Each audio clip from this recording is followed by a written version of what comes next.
जय Hind and hello guys, स्वागत है आपका आपके अपने YouTube चैनल ज्ञानदेह होस्ट में। और इस वीडियो में मैं आपको बताने वाला हूं रेलवे रिक्रूटमेंट सेल यानी कि RRC central railway apprentice online form 2024 के बारे में, जो कि आपकी यहां पर 2424 पोस्ट पर निकाली है। तो इस वीडियो के अंदर आपको पूरी जानकारी दर्शन से लेकर प्रिंट तक दी जाएगी, इसलिए आपको वीडियो को पूरा देखना है। अब चलिए शुरू करते हैं। गाइस, अगर आपने अभी तक वीडियो को लाइक नहीं किया, वीडियो को लाइक कर दो, और चैनल के ऊपर नहीं है तो चैनल को सब्सक्राइब करके बेल आइकन ऑन कर लो, क्योंकि इस वैकेंसी के बारे में आपको तब तक अपडेट यहां पर दिए जाएंगे जब तक ये कंप्लीट ना हो जाए, इसलिए वो मिस ना हो तो आप चैनल सब्सक्राइब कर लीजिएगा। उसके बाद में वीडियो के डिस्क्रिप्शन में मैंने आपको हमारी वेबसाइट jobsgyan.in का लिंक दिया है। ये लिंक आप जैसे ही ओपन करेंगे तो आपको जानने को मिलेगा कि 2424 पोस्ट निकाली गई है।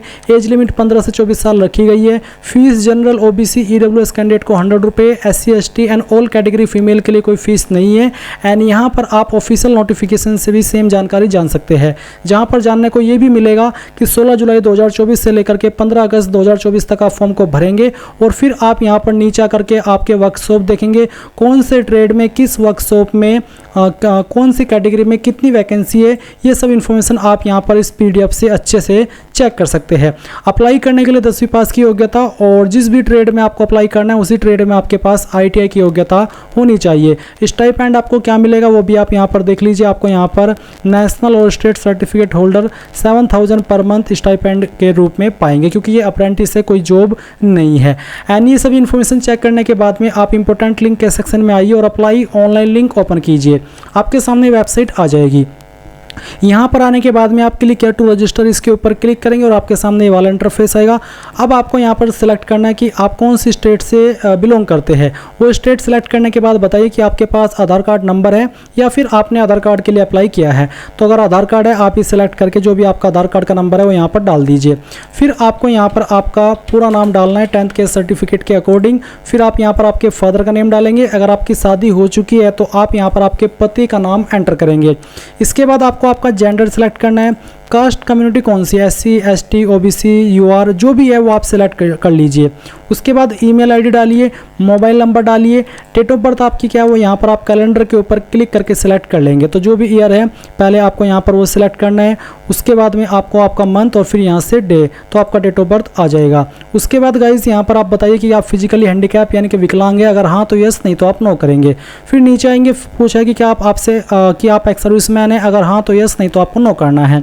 फिर आता है ITI पास ट्रेड, तो आपने किस ट्रेड में ITI पास किया वो ट्रेड आप सेलेक्ट कर ले। एप्लीकेशन ट्रेड, तो जब आप ITI फिटर या फिर जिस भी ट्रेड में पास किए हो तो आप अप्लाई भी उसी ट्रेड में कर पाएंगे। अब आप यहाँ पर नेक्स्ट के ऊपर क्लिक कीजिए। अब आपने यहाँ पर ये जो भी जानकारी भरी है वो आप देखेंगे प्रीव्यू के रूप में। आप सभी जानकारी वेरीफाई करेंगे, यहाँ पर टिक करेंगे और रजिस्टर के ऊपर क्लिक कर देंगे। रजिस्टर के ऊपर क्लिक करने के बाद आप देखेंगे रजिस्ट्रेशन सक्सेसफुल। अब आपको यहाँ पर इसमें ईमेल और जो आपका नंबर है उसके ऊपर डिटेल सेंड कर दी गई है लॉगिन की। अभी आपको यहाँ पर क्लिक है टू लॉगिन, इसके ऊपर क्लिक करना है और जो रजिस्ट्रेशन ID अभी आपको ईमेल मैसेज के माध्यम से मिली है वो यहाँ पर डालिए। जो पासवर्ड मिला है वो यहाँ पर डालिए और लॉगिन के ऊपर क्लिक कीजिए। अब गाइस यहाँ पर जो आपने इसमें लॉगिन किया है, लॉगिन की इन्फॉर्मेशन तो आपको ईमेल के ऊपर सेंड की गई थी और जो आपका नंबर है उसके ऊपर एक OTP आया होगा। तो अभी जैसे ही आप लॉगिन कर लेंगे वो OTP आप यहाँ पर डालिए और वेरीफाई मोबाइल नंबर के ऊपर क्लिक कीजिए। अब आपको यहाँ पर जो आपका ओल्ड पासवर्ड आपको ईमेल पर मिला वो यहाँ पर डाल दीजिए। एक न्यू पासवर्ड बनाइए, उस न्यू पासवर्ड को दोबारा डाल करके वेरीफाई कीजिए और अपडेट के ऊपर क्लिक कर दीजिए। अब फिर से लॉगिन का पेज आएगा। आप आपकी रजिस्ट्रेशन ID डालिए, जो पासवर्ड अभी आपने बनाया वो यहाँ पर डालिए और लॉगिन के ऊपर क्लिक कर दीजिए। अब ना वो आपके सामने ये वाला इंटरफेस है। अभी आप यहाँ पर इसमें अप्लाई करेंगे तो आप सबसे पहले क्लस्टर अप्लाइंग फॉर, कौन से क्लस्टर के लिए आप अप्लाई करें वो क्लस्टर सेलेक्ट कर ले। उस क्लस्टर के अंदर जो आपके यहाँ पर प्रेफरेंसेस है यूनिट की वो आपके सामने, आपको किसको क्या प्रेफरेंस देनी है किस नंबर पर वो आप इस तरह से दे सकते हैं। तो ये आपकी चॉइस के अकॉर्डिंग है कि आपको किसको किस नंबर पर रखना है, इस तरह से।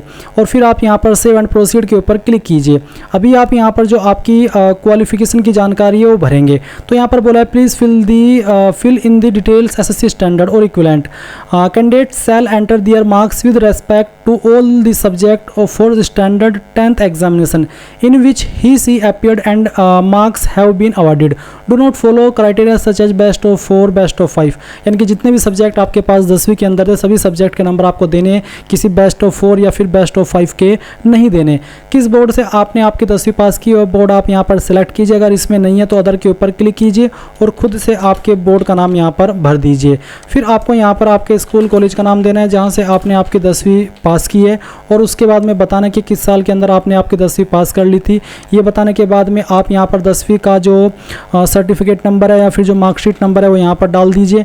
एंड उसके बाद में यहाँ पर आप बताएंगे सब्जेक्ट, तो आपके पास कौन कौन से सब्जेक्ट थे उन सब्जेक्ट की जानकारी आपको यहाँ पर इस तरह से देनी है। जैसे कि मैंने हिंदी लिखा, हिंदी के जो मैक्सिमम मार्क्स थे वो यहाँ पर डालिए और उसमें से आपको कितने नंबर आए थे वो आप यहाँ पर डालिए।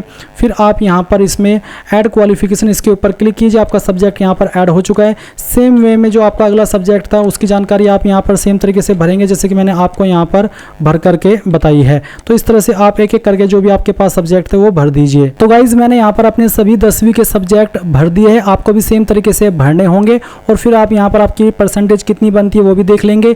नीचे आती है एड्रेस डिटेल, तो जो आपका यहाँ पर प्रेजेंट एड्रेस है वो आपको भरना है। ऊपर की तरफ आप आपका पूरा एड्रेस डाल दीजिए और जो आपका पिन कोड है वो यहाँ पर आप डाल दीजिए। फिर सिटी डिस्ट्रिक्ट आपकी कौन सी है वो आपको यहाँ पर भर देनी है। उसके बाद में आती है टेक्निकल क्वालिफिकेशन, तो आपका यहाँ पर बताना कि किस साल के अंदर आपने एक जो क्वालिफिकेशन है वो पास कर ली थी। National trades NTC certificate number क्या है वो आप यहाँ पर डाल देंगे। नेम ऑफ इंस्टीट्यूट क्या है वो आप यहाँ पर एंटर कर दीजिए। ये भरने के बाद में आपको सर्टिफिकेट इश्यूइंग अथॉरिटी किसके द्वारा आपको सर्टिफिकेट जारी हुआ है, NCVT या फिर SCVT, वो आप बताएंगे और मैक्सिमम मार्क्स आपको यहाँ पर भरने हैं। तो मैं यहाँ पर चलिए पहले तो मैक्सिमम मार्क्स डालता हूँ। मैं आपको एग्जांपल के लिए नंबर फिल करके दिखा रहा हूँ। आप आपके रियल टोटल नंबर डालेंगे, उसमें से जो नंबर आपको आए थे वो नंबर आप यहाँ पर एंटर करेंगे। तो चलिए मैं एक बार फिर से आपको इसको भर करके दिखाता हूँ। ये भरने के बाद में गाइज आप नीचे आएंगे और सेव एंड प्रोसीड कर देंगे। अब आप यहाँ पर देखेंगे डॉक्यूमेंट्स टू बी अपलोडेड का सेक्शन, तो आपको आपका फोटो साइन अपलोड करना है। तो आप पहले सेलेक्ट के ऊपर क्लिक कीजिए और जहाँ पर भी आपकी फ़ोटो फाइल है सिलेक्ट कीजिए, ओपन कीजिए, अपलोड फोटो कीजिए, आपका फ़ोटो यहाँ पर अपलोड हो जाएगा। फिर आपको आपका सिग्नेचर अपलोड करना है। सिग्नेचर की फाइल सेलेक्ट कीजिए, ओपन कीजिए और अपलोड सिग्नेचर के ऊपर क्लिक करके इसको भी अपलोड कर दीजिए। अब आप यहाँ पर नीचे 10th की मार्कशीट अपलोड करेंगे। तो गाइज आपको चूज फाइल के ऊपर क्लिक करना है और इसका जो फॉर्मेट है वो PDF का रखा है। जहाँ पर भी आपकी 10th की मार्कशीट है वो आप सिलेक्ट कीजिए और फिर यहाँ से अपलोड के ऊपर क्लिक कर दीजिए। तो आपकी जो मार्कशीट है वो आपके यहाँ पर अपलोड हो जाएगी। फिर आप यहाँ पर देखेंगे आई certified that the uploaded certificate is in Hindi English, तो आप इसके ऊपर यस कर दीजिए। अब आता है scanned copy of proof of date of birth. Proof of date of birth में आप स्कूल लिविंग सर्टिफिकेट यानी कि TC या फिर 10th का सर्टिफिकेट भी अपलोड कर सकते हैं। तो जहाँ पर भी यह फाइल आपकी सिलेक्ट कीजिए, अपलोड के ऊपर क्लिक कीजिए और यहाँ से आप इसको भी अपलोड कर दीजिए। उसके बाद में आप यहाँ पर देखेंगे scanned copy of consolidated marksheet for all semester of the trade. जिस भी ट्रेड से आपने अप्लाई किया है आपको सभी सेमेस्टर की मार्कशीट यहाँ पर अपलोड करनी है। उनको एक PDF के रूप में बना लेना है।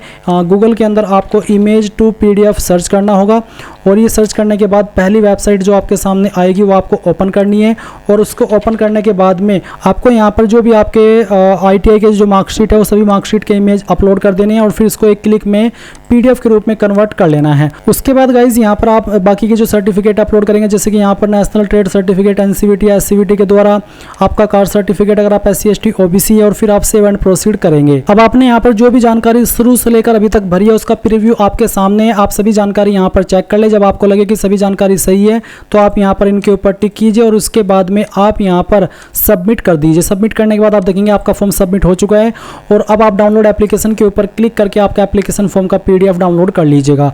अगर आप इस फॉर्म को जनरल OBC से भर रहे हैं तो आपको आपकी एप्लीकेशन फीस पहले जमा करनी होगी, उसके बाद आप आपके फॉर्म का फाइनल प्रिंट आउट डाउनलोड कर पाएंगे। सो गाइज इस तरह से आप RRC central railway apprentice online form 2024 को भरेंगे। आई होप ये प्रोसेस आपको पसंद आया होगा।